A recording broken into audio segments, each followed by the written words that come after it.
بسم الله الرحمن الرحيم قال الله تبارك وتعالى إنما المؤمنون إخوة.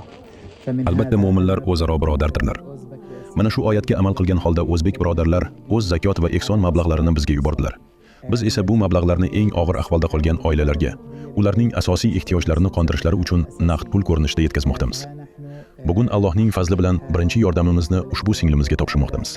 U beva ayol bo'lib, oilasini qayta tiklash va zarur ehtiyojlarini qondirish uchun moddiy yordamga muhtoj. Alloh sizlarni barakotli qilsin. O'zbek birodarlar, Alloh ajringizni ulug' qilsin, nomingizni yuksaltirsin va ushbu sadaqalaringizni qabul aylasin. Alloh mol davlatingizga va farzandlaringizga baraka bersin. Alloh sizlarni barakotli qilsin. Sizlarni bizning va barcha musulmonlar nomidan eng yaxshi mukofotlar bilan siylasin. Endi G'azo ahlidan bo'lgan ushbu birodarimizning huzuriga yetib keldik. U oilasining zarur ehtiyojlarini ta'minlash uchun moddiy yordamga muhtoj. Alloh taolo sizlar sarflagan ushbu mablag'ni bir necha barobar qilib o'zlaringizga qaytarsin. O'zbek birodarlar, Alloh sizlarni eng yaxshi mukofotlar bilan siylasin. Inshaalloh. Alloh barchangizdan rozi bo'lsin.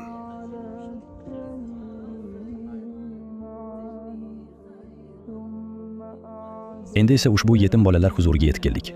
Allohning izni bilan siz o'zbek birodarlar tomonidan yuborilgan ushbu moddiy yordamni ularga topshiramiz. Alloh sizlarni barakotli qilsin. Shukran, barakalloh.